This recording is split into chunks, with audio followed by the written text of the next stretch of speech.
আপনি যা দেখতে পাচ্ছেন তা আমরা দেখতে পাচ্ছি না। ফাইনালারা ফিতানা, রাসূল সাল্লাল্লাহু বলছেন, শোনো, আমি ফিতনা দেখতে পাচ্ছি।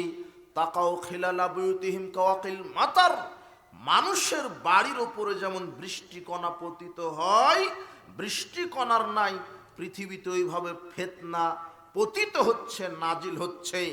আজকে মানুষের সমস্যা, নিজের ব্যক্তিগত জীবনের সমস্যা ফিতনা, পারিবারিক জীবনে ফিতনা, সন্তানের জীবনে ফিতনা, সন্তানে ফিতনা, ছেলের ভিতরে ফিতনা, মেয়ের ভিতরে ফিতনা, স্ত্রীর ভিতরে ফিতনা, সম্পদে ফিতনা, ঋণগ্রস্তের ভিতরে আপনি ফিতনা, আপনার সামাজিক জীবন আপনি ফিতনা, অফিস আদালত কোর্ট কাচারিতে আপনার ফিতনা।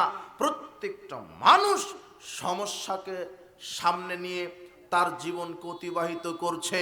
আল্লাহর নবী বলছেন, ফিতনা ফাসাদ এত বৃদ্ধি পাবে যে যখন ফিতনা দেখা দিবে মানুষের ভিতরে, তখন কিয়ামতের একটা আলামত প্রকাশ পাবে। এটাই কিয়ামতের আলামত।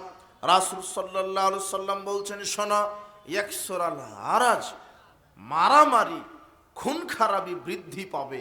যখন সমাজে মানুষের ভিতরে হিংস্রতা, হায়নার মতো আচরণ তোমরা দেখতে পাবে, মারামারি, রক্তপাত, ফিতনা ফাসাদ যখন বেশি হবে, এটা কিয়ামতের আলামত। মারামারি, রক্তপাত এত বেশি হবে।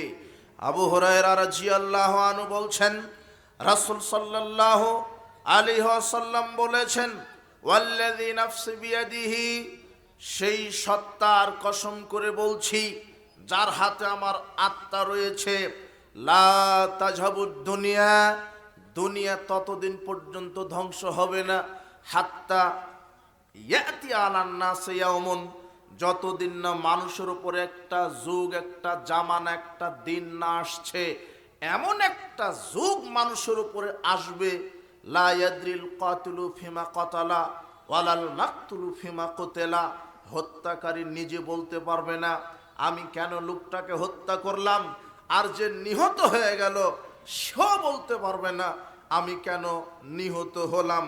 সাহাবীগণ বললেন, ইয়া রাসূলুল্লাহ, কাইফা ইয়াকুনু যালিক, এটা কিভাবে হবে? আমাদের তো মাথায় ঢুকছে না যে হত্যা করবে সেও বলতে পারবে না আমি কেন লোকটাকে হত্যা করলাম, আর যে মারা যাবে সেও বলতে পারবে না আমি কেন মারা গেলাম। আল কাতিল আল মাকতুলু ফিন্নার, উভয়কে আল্লাহ জাহান্নামে দিবেন। যে নিহত হয়েছে তাকেও জাহান্নামে দিবেন, যে নিহত করেছে, হত্যা করেছে, তাকেও জাহান্নামে দিবেন।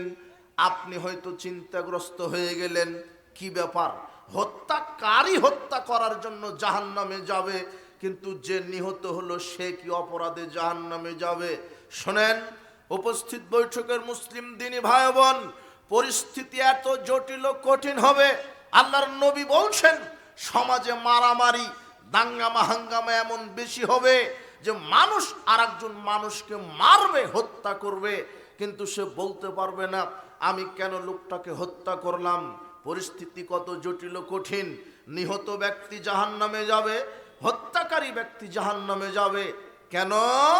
হত্যাকারী আর নিহত ব্যক্তি দুজনেই মাঠে নেমেছিল তরবারি নিয়ে, লাঠি নিয়ে, কিন্তু যার শক্তি বেশি ছিল, যার কলা কৌশল বেশি ছিল, সে তাকে হত্যা করেছে। আসলে প্রতিপক্ষেরও যদি ক্ষমতা থাকতো তাহলে ও তাকে হত্যা করত। কথা বুঝেননি মনে হয়?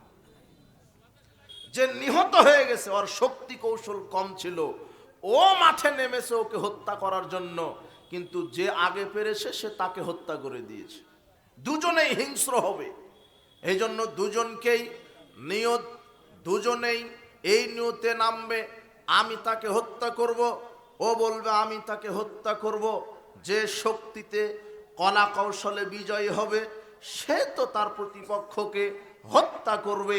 এই জন্য আল্লাহর নবী বলছেন, হত্যাকারী ব্যক্তি জাহান্নামে যাবে, যে নিহত হয়েছে তাকেও আল্লাহ জাহান্নামে দিবেন। পরিস্থিতি কত জটিল।